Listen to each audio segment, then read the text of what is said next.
upang sa pagtatapos ng araw na ito, bilang iyong mga kamay, isig at paa, sa pagdadala ng mabuting balita, alang-alang sa Panginoong Jesus. Amen.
Mga kapatid, si Kristo Jesus ang pinagkumpulan ng ating pananampalataya. At siya rin nagpapasakdal nito na dahil sa kadalakang inilagay sa kanyang harapan, ay tiniis niya ang krus, hindi inalintana ang kahihiyan. Upang ang ating mga kasalanan ay mapatawad at maihirap tayong sakdan at walang bahid dungis sa harapan ng Diyos.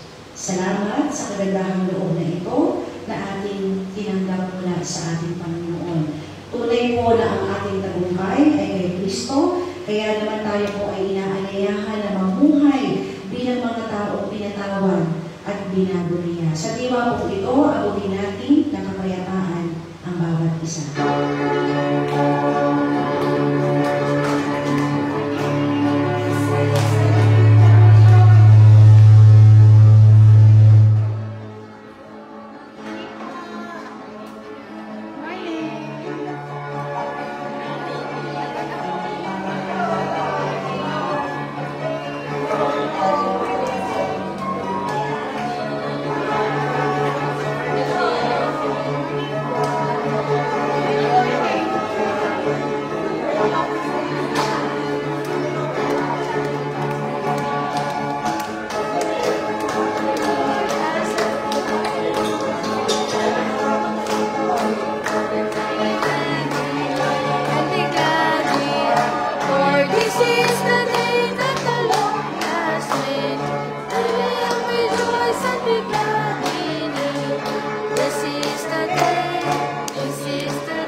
Mamayang hapon po, tayo po lahat ay pupunta sa Pasay City Youth Hall, alas 3 ng hapon. Okay. Ito pong gawain natin sa Pasay City Youth Hall ay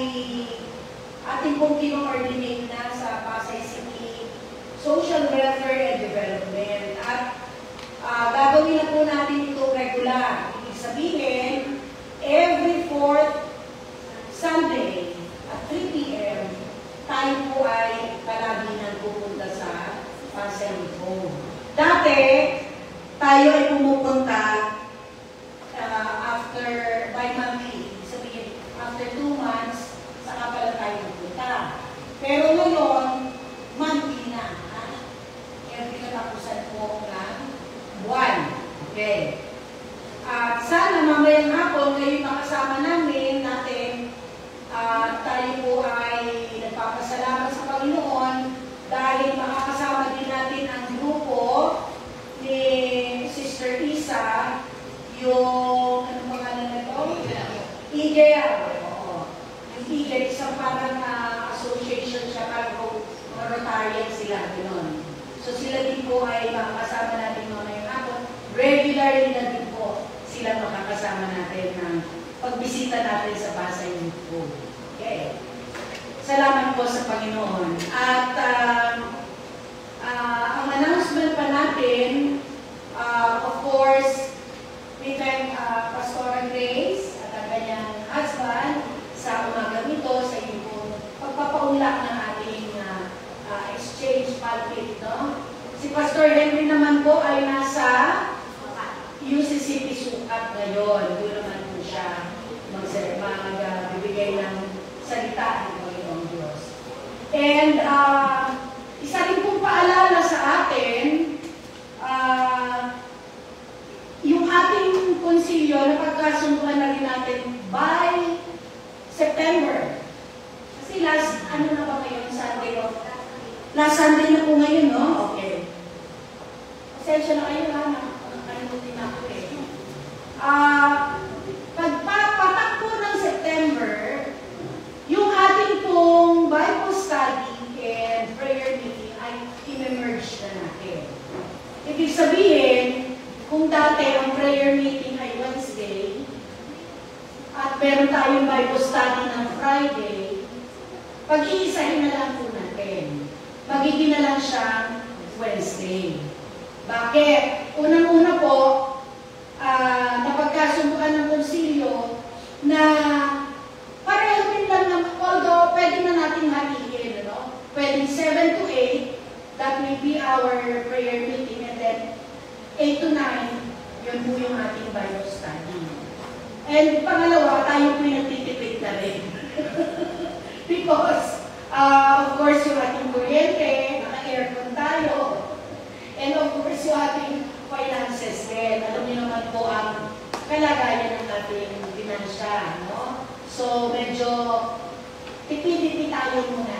Okay? Pero tayo naniniwala na sa tulong at awa ng Panginoong Diyos, tayo ay tutulungan niya sa ating mga pangangailangan dito sa ating iglesia. Kaya po kami nananawagan sa lahat na tayo po ay magbigay ng ating ipinangako sa ating Panginoon.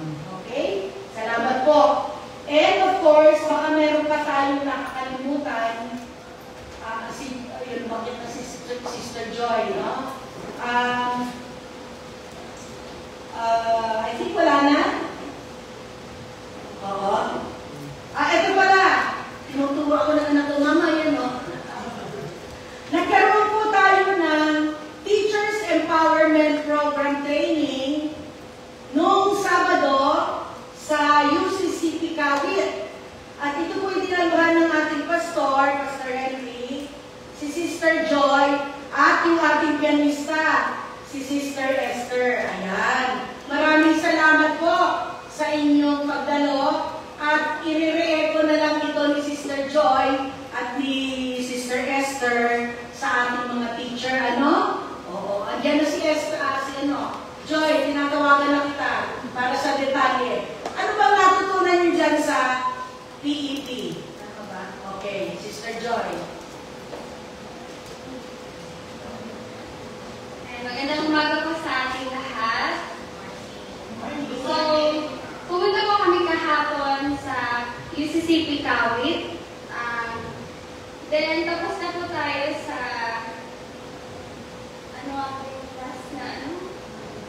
sa isang manual. Then, ngayon po, Kingdom 5 season na po tayo. So, ibig sabihin ng Kingdom 5 season, ito yung, di ba po like dapat mga bigyan na yung anak natin dito sa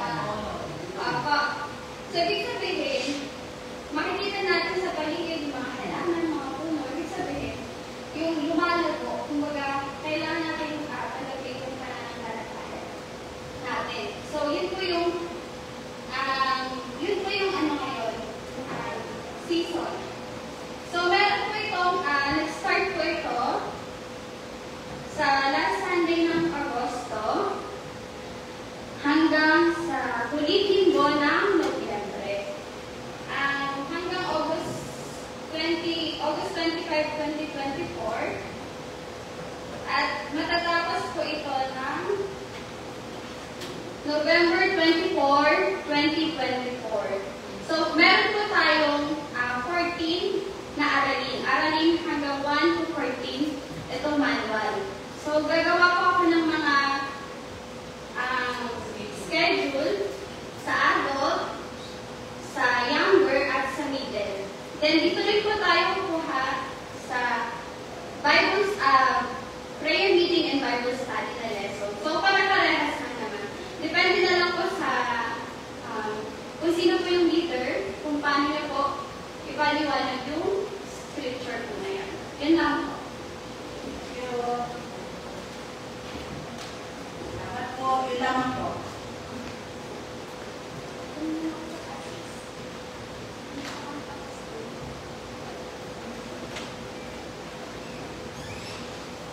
Wala na po tayo mga kabalita. Diretso po tayo sa ating pananambahan. Tayo kayo tayo sa ating pagbasa ng pananambahan.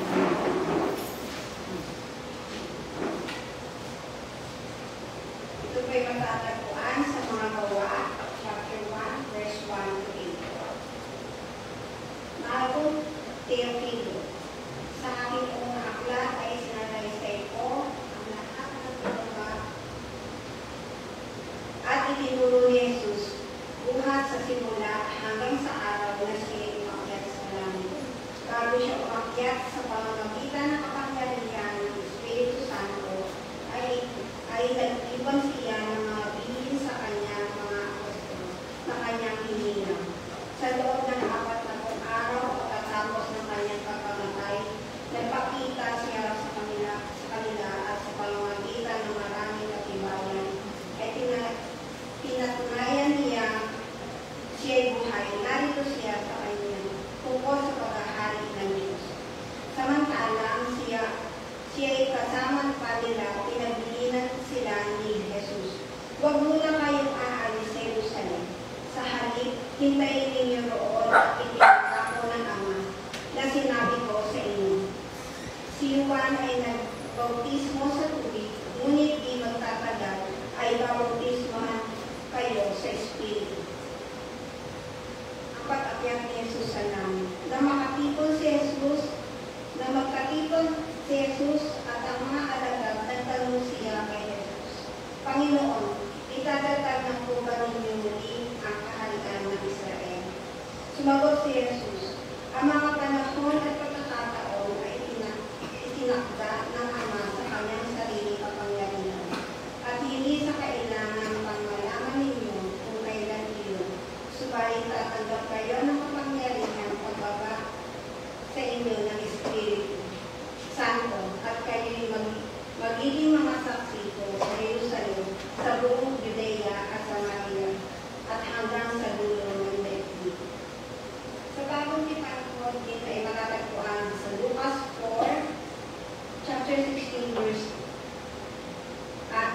4, verse 16 to 18.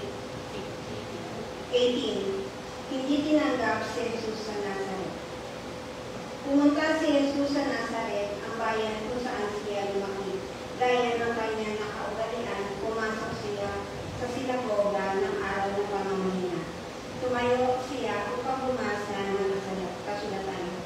At ibinigay sa kanya ang aklat ni Propeta Isaiah.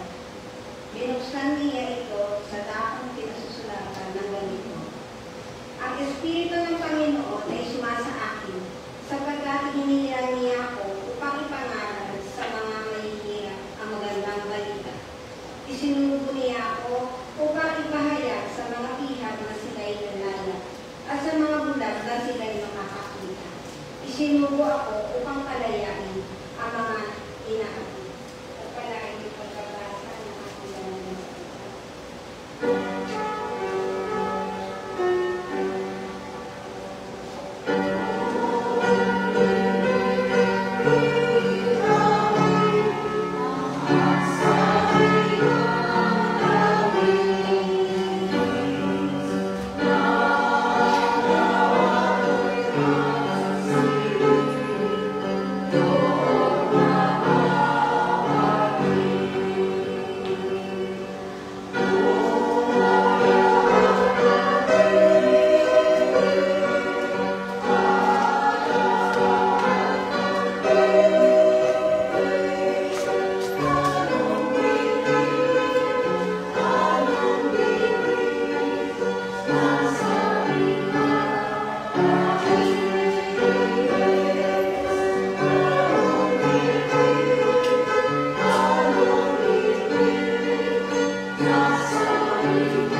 Magandang umaga po sa inyong lahat.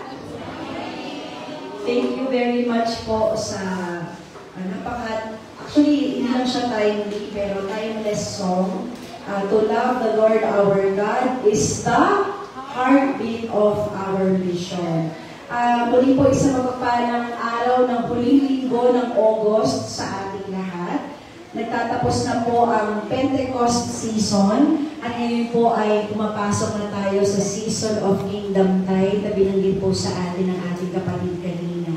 So from Pentecost, from the coming and the empowerment of the Holy Spirit, tayo po ay nakahanda na ngayon na magpahayag ng mabuting balita as we grow together as one family of faith. At bilang bahagi po ng pamayanan po ng mananampalataya sa Community Church of Las Piñas, ay pinaparamdam po namin sa UCCP Pasay ang aming po pagbati ng magandang umaga sa inyo. Ganun din po sa aking kamanggagawa na nakatalaga sa church na ito, si Pastor Henry Eduarte. Siya po ay talagang kasama ko na mula pa sa simula. Mga ministerial student pa lang po kami at hanggang sa kasalukuyan po ay nananatili ang aming pagkakaibigan.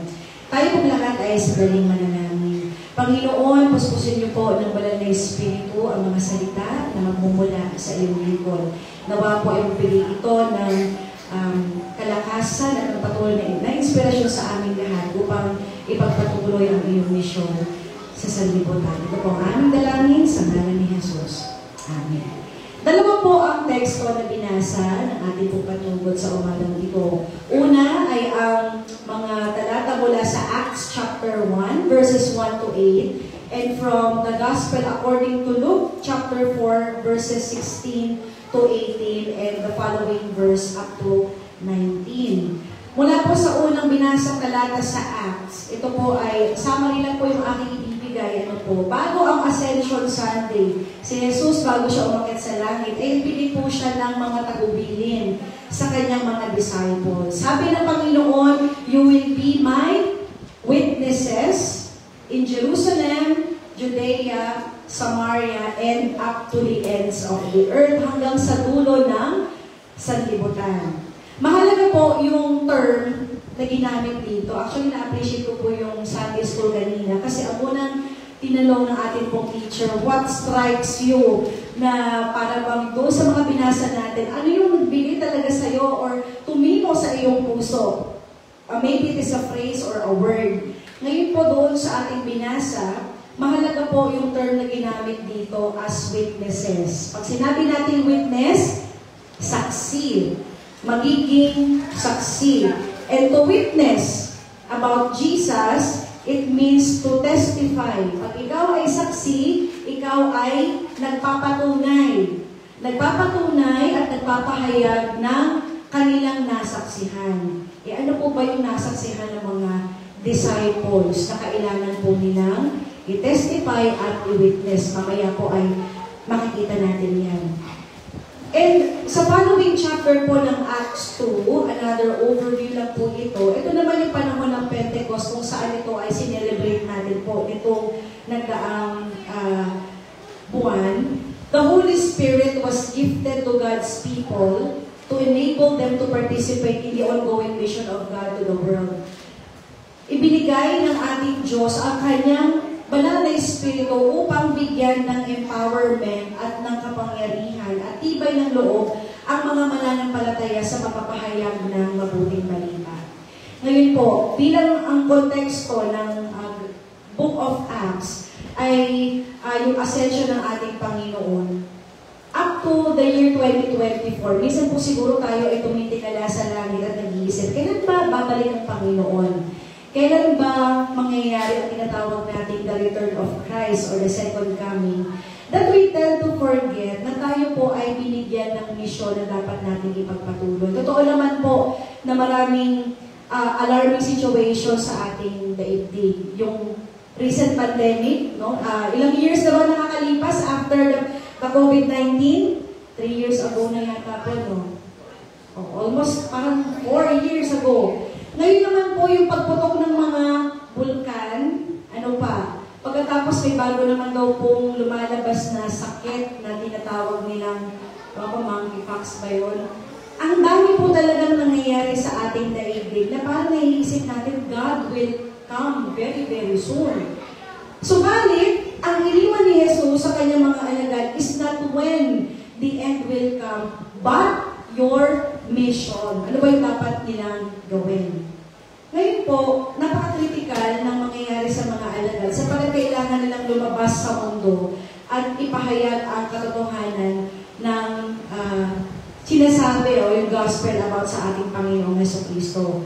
Gaya po ng nabanggit ko kanina, ano po ba yung tinatawag nating gospel? Ang gospel ay mabuting balita. At ano po yung mabuting balita?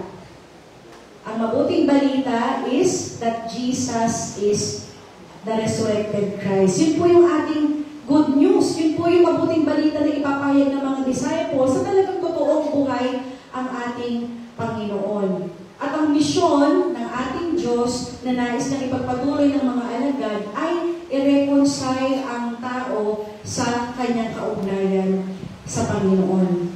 Gaya po ng nabanggit ko kanina, Jesus has been raised from the dead. At ito po yung pinaka-foundation ng mission and gospel na isasagawa po ng mga apostol. Kailangan po natin isipin bilang isang iglesia, mga kapatid, kung saan po ba naka-anchor o naka-angkla yung foundation ng mission efforts ng church. It is to testify about the resurrection of Jesus and to live as resurrection people. Kung wala ang pagkabuhay na magmuli ni Jesus, walang mission. Amen? Bakit ka mag-mission kung wala namang palang resurrection? Walang rason and purpose ang existence ng iglesia kung hindi tunay na nabuhay si Jesus. Kaya nga, empowered ang mga alagad kasi nakita nilang totoong nabuhay ang Panginoon at kahit sila ipapatay, sila ipahirapan, they will stand to their testimony that Jesus indeed resurrected from the grave. Kung walang resurrection, walang gospel, walang mabuting balita. Sapagkat kung nag-iisip po ang iglesia to engage in mission work na hindi po nakaugat yung purpose po nito, ay wala rin po itong kabulugan. We cannot do our mission without believing and accepting and proclaiming that we experience the resurrected Christ in our lives. Kayo po ba naranasan ninyo yung pagkabuhay ng Panginoon sa inyong buhay? Siyempre. Kasi kung talagang si Jesus, we believe that He is the risen Christ, nakikita ito sa ating pamumuhay at pananampalataya. Kung hindi po naniniwala ang iglesia at ang mga Kristiyano na tunay ngang si Jesus ay buhay, ay walang direksyon at kabuluhan ang ating pagmimisyon. Mula po sa araw ng Pentecost, ang mga tao po ay naging missionary movement. Kaya po, kung naituturo na sa atin ang ating mga pastor ang church history, talagang sobrang bilis ng paglago ng Christian church, lalo na po sa panahon ng Pentecost where 3,000 people came to know Christ and they were baptized in the name of the Father, Son, and the Holy Spirit. Alam niyo po nung nakaraang Wednesday sa amin pong prayer meeting at nagkaroon din po ng reflection ng ating pong mga kapatiran sa CCLP. Naitanong po ng inyong likod sa kanila, ano ba ang mission mo sa buhay? Kayo po ba anong mission mo sa buhay? Pwede niyo po pag-isipan yan ngayon at mamaya baka pwede niyo rin yan i-share sa isa't isa. Sabi nila, nakatuwa po yung mga sagot, bawat isa po sa kanila ay may mission bilang nanay, mission bilang tatay, mission sa kamag-anak at relatives, may mission sa mga kapitbahay na hindi kasundo, mga misyon sa katrabaho at sa boss, at iba't iba pang paraan ng pagmimisyon na sa tingin nila ay paraan upang maipahayag nila ang kanilang pananampalataya in the most practical way. Sabi ko nga sa kanila, sino sa inyo ang mas maraming konsumisyon? Sino po dito ang walang konsumisyon? Taas ang kamay. Lahat po tayo may konsumisyon. Even pastors, marami din po kaming konsumisyon. Ang sasabihin ko po mga kapatid, araw-araw is a mission. A mission to live as God's image bearers. Hindi nakapako ang MISSION or ang mission para lang sa gawain ng church. Kasi pag sinabi natin mission, ay trabaho lang ng church yan eh. But every day is a chance to perform the mission work of God. Kasi tayo mismo bilang templo niya, bilang tao, as the image, as the temple of Christ, as the iglesia, tayo po ang representation ng Diyos sa mundong ito to testify the truth about His love at kabahagi ng misyon ng Diyos sa araw-araw na pagkakataon. Nagsistruggle po tayo sa buhay, mga kapatid. Pero sa kabila ng ating mga hindi mabilang na konsumisyon sa buhay, ito po ay patuloy na paalala sa atin na ang ating mission field ay nasa ating kapaligiran. Very unique yung pagkatawag sa mga disciples at very unique din po ang konteksto natin sa Pilipinas at sa ating din pong personal na buhay sa ating mga pamilya. Mission is the practical application of our faith in Jesus. Hindi lang ito activity-centered, although mahalaga po yun, pero dapat natin maintindihan that our life itself is mission. Ginagamit po natin ito on a daily basis. Paano ka nakaka-touch ng buhay, paano mo nai-inspire yung mga anak mo, paano mo nai-inspire ang mga tao sa iyong kapaligiran, paano ka gumagawa ng kapayapaan at napapanatili ang unity inside the family. Maybe that is your mission. Malawak po ang pag-mission at sabi nga, it transcends in our relationship, especially to our neighbor. Ano po yung two greatest commandments ng Panginoong Jesus? To love God with all your heart, soul, mind, no, and strength. At number 2, to love your neighbor as yourself. Kung mag-mission tayo, ay bahagi po nun yung practical na aplikasyon natin, lalo na sa ating mga kapitbahay o sa ating kapwa. Bahagi po ng binasa kanina talata, which is the second reading from Luke 16 to 18. Ito po yung binasa ni Jesus sa scroll mula kay Isaiah at nagpapatunay po ng kanyang messianic call sa kanya pong pamimisyon. Ang sabi niya po doon sa verse 18, the Spirit of God is upon me. Kanina nga po nung nagpa-Bible study, na-share ng aking asawa, sabi niya, alam mo ba ang nag-strike sa aking passage dito? Yung sinabi ni Jesus na the Spirit of God is upon me. Kasi marami nagalit sa kanya. Kaya nga siya nireject ng Nazareth kasi, who are you to say that the Spirit of God was upon you? Parang the audacity. Pero sabi ni Jesus, ako ang fulfillment ng prophecy. Kaya ang Espiritu ng Diyos ay sumasa akin sapagkat isinugo ako upang ipahayag ang mabuting balita sa mga aba, sa mga nasisiil, sa mga bulag, at ipahayag ang paghahari ng Diyos hanggang sa kanyang muling pagbabalik. Ang Lucas 4, talata 16 hanggang 18, ito rin po yung bahagi ng statement of faith ng United Church of Christ in the Philippines. God is at work to make each person a new being in Christ, and the whole world God's kingdom in which love, justice, and peace prevail. Ang kaharian ng Diyos, sabi nga, the kingdom of God is present where faith in Jesus Christ is shared, na ipapahayag ang kaharian ng Diyos kapag ang mabuting balita kay Kristo ay naipapahayag, where healing is given to the sick. Shinare din po yan kanina, yung mga may sakit ay nakakaroon ng kagalingan, where food is given to the hungry, where light is given to the blind, and where liberty o yung pagbibigay ng freedom ay ipagkakaloob sa mga oppressed and captive. Apat po yung grupo na binabanggit dito sa Luke.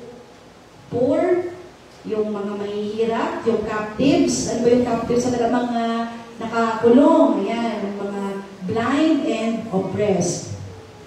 Sa pagsisimula po ni Jesus sa kanyang ministry, He declared that the kingdom of God is at hand. Ito po yung pinaka-central message ng ating Panginoon. Binigay niya yung framework na maa-adapt din naman ng ating iglesia kung saan yung pinaka-focus ng kanyang mission. And that is to care for the weak and those who are in need. Sino po ba yung mga nasa outskirt ng ating lipunan?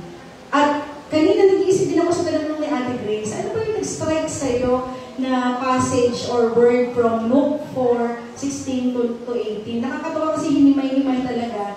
Kaya nagkaroon ako ng mas further idea sa pag-deliver ng sermon ngayong umaga. Ako po, yung verse 16. Sabi doon, una sa kanyang hometown, pumunta si Jesus para basahin yung scroll. Si Jesus ay welcome sa ibang mga parts ng Galilee dahil na sa kanyang miraculous work. Pero pumunta siya sa kanyang hometown. Saan yung hometown ni Jesus? Sa Nazareth. Nandun yung mga kababata niya, nandun yung mga kapitbahay niya. Sabi nga sa kanya, ay ito yung anak ni Joseph the carpenter. Sinabi niya doon mismo sa harap ng mga tao, the Spirit of God is upon me. Paano nga kayo kung may kapitbahay kayo, tumayo na sinabi ng Espiritu ng Diyos ay sumasa akin. Napakahirap pong magmisyon sa hometown. Napakahirap magmisyon sa mismong pamilya, immediate family. Mahirap magmisyon sa mga relatives kasi there are times that we will be rejected as well. May mga pagkakataon na hindi nila tatanggapin yung ating mga sinasabi, pagkatawanan tayo sa ating pananampalataya. Pero ang halimbawa ng Panginoon, kahit siya ay batuhin at i-reject ng mismong mga taong nakasama na growing up, hindi siya natakot na sabihin sa kanila that I was sent. Ako mismo ay isinugo at nasa akin ang Espiritu ng Diyos para ipahayag ang mabuting balita. Ganon katindi yung passion and compassion ng ating Panginoong Jesus. Ngayon po mga kapatid, ang iglesia, paano natin mai-apply po ito sa ating context ngayon sa atin as a UCCP? Tayo po ay part ng mission work ng ating Panginoon, but we have to admit that the church can only do so much. Hindi talaga natin na-fulfill yung ine-expect na idea ng mga tao about mission, pero gusto ko po kayong bigyan ng encouragement. Pwede tayong maging bahagi ng mission ng Panginoon aside from our own lives. May mga churches po, no? Alam niyo po kapag kayo ay nakapag-send ng mga candidates for pastoral ministry, that's one thing that you can help the mission of God. Lalo na po na ang katotohanan ay nagsistruggle din po tayo in terms of number of enrollees for the ministry. Ilang taon na lang po ang nilipas at base po sa datos ng ating UCCP National ay malaking porsyento po ng ating mga kapastoran ang magre-retiro. At sa totoo lang po, most of our senior pastors, yung po ating mga senior citizen na mga pastor, at the age of 70, kumukuha pa po sila ng destino. Kasi po meron tayong shortage of ministers. Pero po, talagang ako bilib na bilib sa pagkalim pong mga supposed to be nag-retire na sana, nag-i-enjoy na sa kanila pong retirement, ay tumutugon pa rin po sa pangangailangan ng iglesia. Now, if this church ay able po na makapag-send either music worker, pastor, o diakonesa, sana po i-encourage natin yung mga mapapayag ng kanilang intensyon na maging bahagi po sa full-time ministry. Ito po ay makakatulong po sa panawagan din ng ating iglesia at ng UCCP. Ganun din po mga kapatid, meron din po mga mission na nakapaloob naman in terms of financial support sa mga gawain. Mission din po yan, the mission of generosity. Yung po mabibigay natin ng wider mission support, yung pagpunta na nga lang natin sa mga CE activities ng church, mga outreaches po natin, kahit po yung pagtuturo sa mga bata, at tayo rin nakita ko po doon na naka-post, very good. Pag-a-adapt natin ng mga retired pastors na wala na rin po silang inaasahang pension, hindi po siya talaga yung sobrang laking effort agad. Pero in our small ways, pwede po tayo makatugon sa pangangailangan ng pag-mission. Ang importante po, sabi doon sa kanta ng choir, to love the Lord our God. Yung pagmamahal natin sa Panginoon, kasama yung motivation natin sa pag-mission. Kasi kahit maganda yung framework ng mission, pero kung hindi aligned sa purpose ng Panginoon, wala po itong sense. Hindi man po tayo able to travel all around the world. ipadala tayo sa iba't ibang places, pero ang pagbibigay po natin, yung pagkakaloob natin financially, ay isa rin po mismo ang iglesia ng Panginoon. Ngayon po mga kapatid, meron din namang mga mission or missionary na pupunta rin naman sa iba't ibang bahagi ng mundo. May mga nakakarating ng abroad, kung kayo po ay nakapag-mission na sa ibang mga lugar, ay talagang nakakaingit po. At sapagkat yan ay special task, no? Meron din po mga non-government organization na tumutulong din po sa mga mahihirap nating kababayan. At even yung mga small efforts ng family na magpakain ng lugaw, ng sopas, alam ba na pong ginagawa nyo rin yan dito sa Pasay. At ito po yung mga simple nating mga ways to expand the mission of God. Meron din po mga example, no? If you want, pwede nyo rin po itong i-adapt. Kasi ginagawa rin po natin ito sa ating iglesia, yung mga workshops about family planning, mga livelihood programs, at pag-acquire ng skill ng ating mga member, medical mission, yan, disaster response. At isa po sa mga bagay na pwede rin gawin ng iglesia in response to mission ay kahit po yung mismong church building ay ginagamit din po as evacuation centers, especially during times of calamities, lalo na po sa mga dumadaang bagyo. Sabi nga, it's just a matter of identifying our priority. Anong pwede natin gawin at the moment no po, para sa mission ng Panginoon. Napakadami pong ways of mission that we can do as a church at marami pa tayong pwedeng madiscover sa hinaharap. Hindi na natin kailangang mag-restart, ika nga kung hindi ipagpatuloy po ito. Iba din naman kapag tayo ay nasa individual na pamumuhay. Iba-iba tayo ng kaloob, subalit iisa tayo ng layunin. Lahat ng ginagawa natin para sa iglesia na makakatugol sa misyon ay pinapahalagahan ng Panginoon. Kaya sabi nga, we do not underestimate the small efforts that we do as a church. Ngayon po mga kapatid, malapit na po tayo sa uling bahagi ng ating pong mensahe. Mula po sa Acts 1 verse 8, ito po ay gustong-gusto ng mga missionary at ng mga churches, at maaaring tayo po ay very familiar sa part na ito. Sabi po ng ating Panginoon, you will be my witnesses sa 4 na location. Jerusalem, Judea, Samaria, and even up to the remotest part of the earth. Una po yung Jerusalem. Ano ba yung Jerusalem? Ang Jerusalem po, yung pinaka-home base nila. Ito po yung lugar kung saan nag-meet ang mga Hudyo sa templo at sumasamba sa Diyos. So, ibig sabihin, ang ating unang outreach is our home base. So, mismong tahanan natin, mismong simbahan natin. Hindi natin pwedeng pabayaan yung outreach. Tapos, very active tayo sa labas, pero we are neglecting the needs of our own people as a faith community. Kaya po yung fellowship, Bible study, yung pagsisimba, hindi po talaga yan dapat humihinto. Dahil ang spiritual maturity ay proseso na ginagawa po natin ng sama-sama. So, ang Jerusalem niyo po ay sino? Asawa, anak. Pag-uwi niyo sa bahay, yun po yung Jerusalem. Pagtingin niyo sa labas, ang kapitbahay niyo, dyan po ang inyong Jerusalem. Dyan kayo mag-start. And so, when you go out from your Jerusalem, pwede ka nang lumipat sa pangalawa. Pwede ka nang pumunta sa Judea. Ano naman yung Judea? Yun po yung pinaka-state naman sa Jerusalem. Ito po yung city sa Jerusalem. Paano po tayo makikipag-ugnayan sa ating community?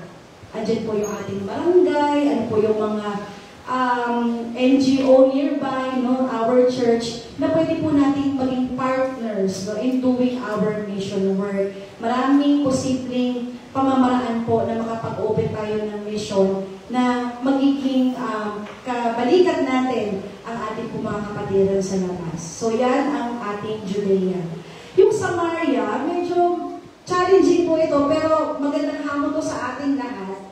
Sabi nga, as we see in the gospel, yung resident po ng Samaria ay different than the Judeans. Ang mga Samaritans po ay tinatawag na mga outcast or half-breeds ng Jews. Sila yung mga, iba siguro ang kultura, iba yung ethnicity, iba rin ang mga pag-uugali, iba rin ang mga religious belief. Pero sabi sa kanila, kahit iba sila sa inyo, or half-breeds, but brothers and sisters in the Lord. Pumunta kayo doon sa Samaria at ipahayag ang mabuting balita. Ibig sabihin, hindi tayo mamimili ng location ng pagmimisyon. Napakahirap po, no? Pag pumunta ka sa isang lugar na alam mo hindi ka welcome. Kaya naman, marami pong mga places na inaabot ng ating missionary, pero nilarespeto rin ang kanilang mga kultura. Kaya po, if ang church na ito, darating yung pagkakataon na mag-engage kayo sa mission, mahalaga po ang preparation, yung training, sa ganun po ay mai-ready natin yung mission efforts po ng ating church. Ngayon po, sa pinaka-last part, the remotest part of the earth, Pastor, saan po ba yung remotest part? Palagay ninyo po. Saan yung remote part na tinutukoy ng Scripture? Ito po yung sa pinakakadulo-duluhan na talaga, na yung mga tipong mga lugar na North Korea, kaya niyan. Pumunta ka sa North Korea para mag-mission, ay China. Yan po ang mga lugar na talagang manginginig ka talaga na, naku, baka hindi pa ako makapunta sa border, hindi na ako makabalik. Pero sa totoo lang po, may mga tao talaga that they sacrifice so much for the sake of the gospel. Kinukulong sila, pinapatay sila, ang iba naman hindi na nakakauwi sa kanilang pamilya, pero alang-alang sa pagpapahayag ng mabuting balita, ito po ay kanilang tinatanggap. Marami rin po nakakalungkot na kaganapan sa mga places all around the world na hindi pa rin open talaga ang gospel sa kanila. Maraming karanasan at sakripisyo po na naranasan ang mga missionary na malayo sa kanilang pamilya, especially sa mga lumalaki nilang anak. But yung mga stories po ng mga missionary na ito, lalo na po sa namit namin ng aking asawa sa Hong Kong. Meron po tayo na UCCP Hong Kong. Yan po. UCCPN's Hong Kong, ang tawag po sa church na yun. Nabisita po namin sila ng aking husband nung mga pagkakataon that I had a privilege to preach there. Nakausap po yung missionary pastor na pinadala siya doon for the purpose of parang ang kanya pong mission is para sa mga inabusong OFW ng mga babae. Yan. Yun po talaga. Coordinator po siya ng Human Rights and Women's Desk at very holistic po yung kanyang mission. Sometimes po, pag naririnig natin yung human rights, nagkakaroon tayo ng parang parang allergic, kumbaga na, ay, naku, kaya naman tayo sa human rights. But, let's take a look at it in the light of the real scenario ng ating po mga kababayan. Hindi lang po ang iglesia ang kumakandong sa mga abused women sa Hong Kong, yung mga migrant workers po natin sa ibang bansa. Pero yung mga babae po na umaattend sa iglesia ito, naranasan po nila yung hirap ng abuses ng kanilang mga boss sa kanilang trabaho. Meron pong malaki at solid partnership ang iglesia at yung organization po sa Hong Kong upang tulungan sila. Yung effort po ay talagang unbelievable to the point na nire-risk ni Pastor Joram, Joram yung pangalan niya yata, if I remember it correctly, na umaabot pa sila talaga sa korte, na talagang ilalaban nila ang ating kapwa Pilipino para lang maabot yung kanyang justisya sa kanyang pang-aabusong naranasan. So we can see, brothers and sisters, that mission is not confined in one definition or one strategy, Pero maraming paraan, maraming estratehiya, iba-iba ng level and magnitude, mayroong easy up to the difficult way, pero ang importante po doon ay bahagi tayo ng pagsusulong ng kaharian ng Diyos sa paraang pwede natin gawin. Ngayon po mga kapatid, this is just a simple reminder po sa ating lahat na ang theme ngayon, piliin natin ang misyon. Pero nais ko po siyang bigyan lang ng ibang phase. Piliin natin ang Diyos sa pagsasagawa natin ng ating misyon. Because we cannot choose mission, balikan ko po yung sinabi ko kanina, if we do not choose to follow and obey the Lord. Kung sabi nga, we cannot share what we do not know, we cannot share what we have not experienced, hindi natin maipipreach ang resurrection ni Jesus kung tayo mismo, hindi natin naranasan ang resurrection sa buhay natin. We cannot preach the love and compassion of Jesus sa ibang mga tao kung tayo mismo hindi natin naranasan na magmahal o tayo mismo ay minahal ng ating Panginoon. Nawa po mga kapatid, ay patuloy po nating i-reflect ang mga salitang ito ng ating Panginoon. Tayo rin po mga kapatid, we were given the power of the Holy Spirit. Pinagaloob niya sa Iglesia ang empowerment ng Santong Espiritu upang anuman ang harapin po nating challenges sa mga susunod na taon at panahon, mananatili pong matatag ang iglesyang ito. Nakita ko po dito na ang church ay 80 years old. Talagang panahon pa po ng yung history is very rich. Pero sa totoo lang po, kung hindi totoong buhay at hindi nag-resurrect si Jesus, I don't think that UCCP Pasay will stay up to 80 years. Malabong-malabo. That is our hope in Jesus. Ang inyong pong mission ay, ayun no, mga bata. Sila po ang magpapatuloy ng ating nasimulan. Sana po magmahalan tayo bilang magkakapatid.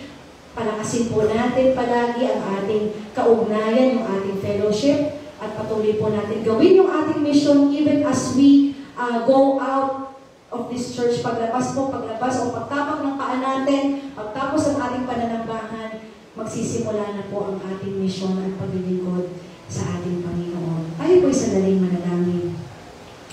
Aming Diyos ng misyon, kami po ay nagpapasalamat sa pagkakataong ito na patuloy mong pinapaalala sa amin ang halaga ng iyong pagkatawag sa amin. Hindi kami, Panginoon, perpekto bilang mga mananampalataya. Hindi rin kami perpekto bilang isang iglesia.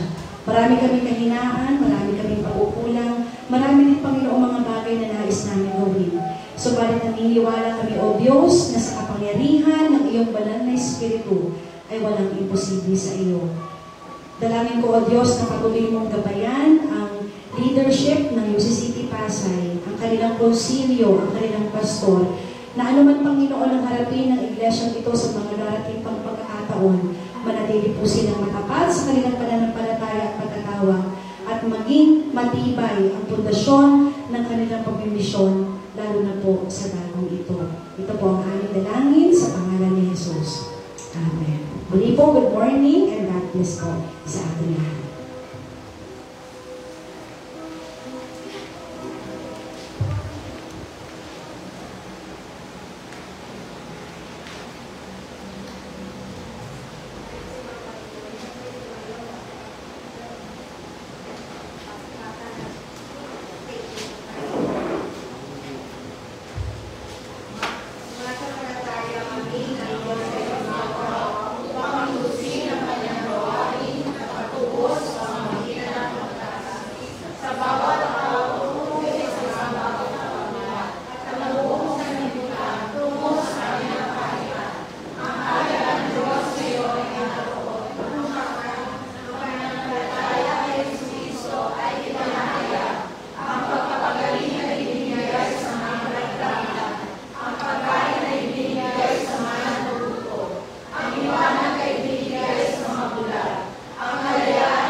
Papuri mula sa ating mga labi na nagpapahayag sa ating pagkilala sa kanyang pangalan. At huwag natin kaligtaan ang paggawa ng mabuti at ang pagtulong ng kapwa, sapagkat iyan ang alay na pinalulugan ng Diyos. Halina, ialay natin ngayon ang ating mga kaloob, mga pangako at ikapuk, at alalahanin natin ang pagpapatuloy ng misyon ng Iglesia sa ating mga pagkakalit. Tayo pinagkaloob.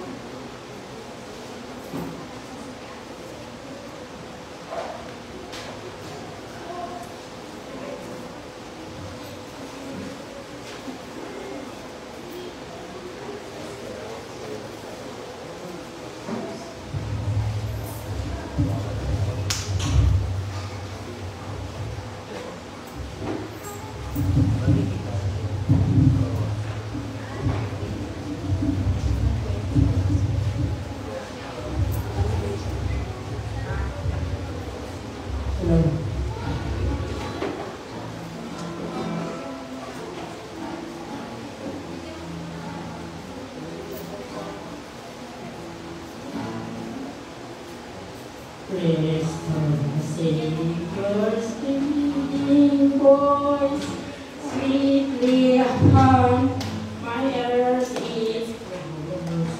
Come into me, forever will, till the echoes. Jesus calls, I am the way, the truth and the life. No man cometh unto the Father but me. Why is the right, the only way? I am the shepherd of the fold. Lead the sheep to pastures green, peace and joy untold. Jesus calls, I am the way, the truth and the life. No man cometh unto the Father but by me. Jesus calls, I am the way, the truth and the life. No man cometh into the Father but by me.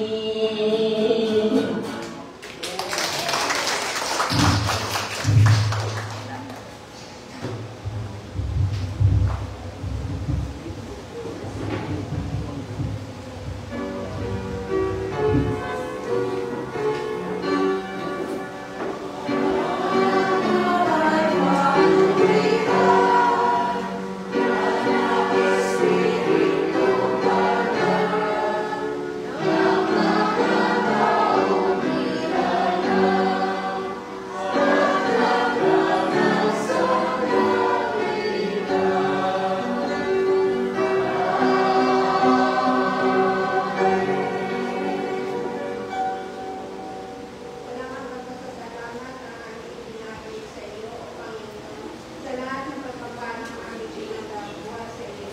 Sa mga bagay na pinagdalaman mo para sa amin, ay panay-papulit pagpasalamat ang nais namin ibalik sa iyo.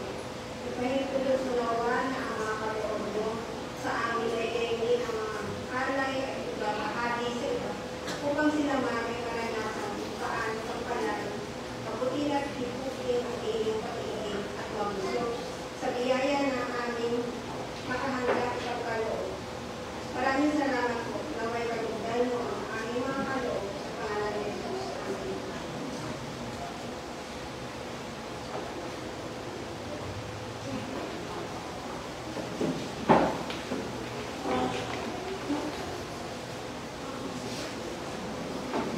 Bago po natin awitin ang ating pagtatalaga, ating pong ibibigay ng ating pasasalamat sa ating pong panauhing tagapagsalita ngayong umaga. Certificate of Appreciation is given to Reverend Grace P. Magan for your dedication in sharing the Word of God as preacher during the OCU Exchange Pulpit at UCCP Pasay. May the Lord continue to bless and guide you in your ministry as you faithfully lead others in their spiritual journey.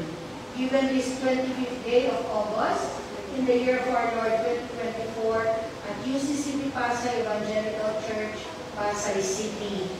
Signed by yours truly as the Council Chair and Reverend Henry Eduarde as our Administrative Pastor. Maraming salamat po.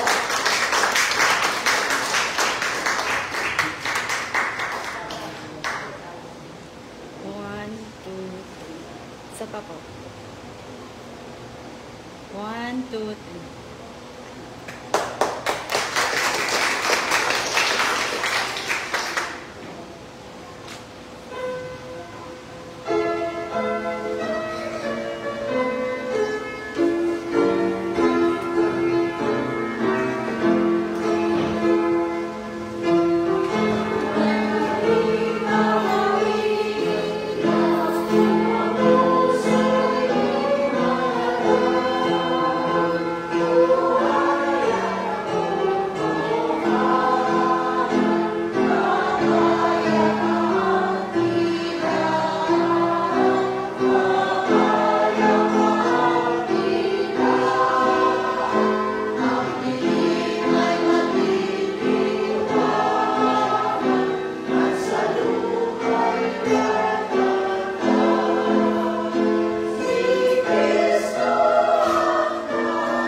Diyos, na Ikaw ang aming pipiliin sa aming buhay.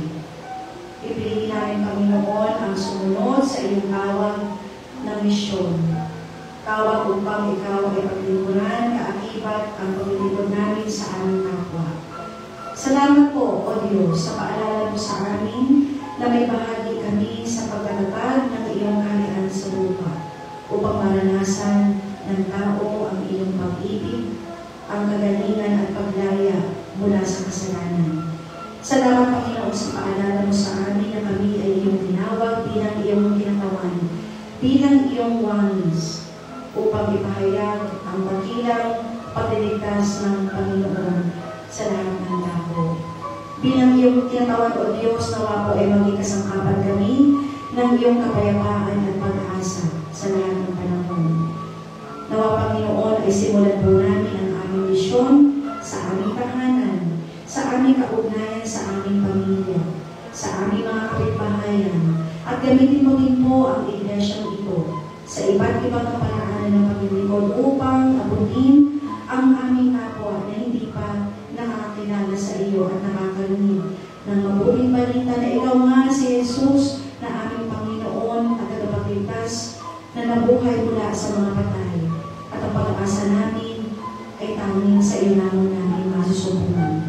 Patuloy mo, Panginoon, kasihan ng iyong iglesia, ng iyong Santong Espiritu, upang maging sa pagtatapos ng aming pananambangan, kami po ay makapagpatuloy sa aming paglilingkod. At ngayon, mga kapatid, ating tanggapin ang bendisyon at pagpapala ng ating Panginoon. Ang kabutihan loob ng Diyos ang tumatanggap sa ating pagkaparito, kaya humayo tayo taglay ang habag at kagandahang loob na ito upang katagpuin ang ating mga kapatid sa Panginoon sa kanilang kalagayan. Saan man sila naroon, anuman ang kanilang sitwasyon, patuloy natin hinihiling ang pagpapalang presensya ng ating Diyos. Pinipili ng Diyos araw-araw na tayo ay patawarin, hindi niya tayo pinagkukulang, bagkus na parito siya upang tubusin tayo sa kahihiyan at kamatayan dulong ng ating kasalanan. Kaya naman, maging bisik tayo ni Jesus upang abutin ang ating kapwa ng pagmamahal. Maging paa tayo ni Kristo upang lakaran ang daang kanyang tinahak at siya matuturo sa atin kung saan ang ating kapwa upang dalhan sila ng pag-asa at ibahagi ang mabuting balita.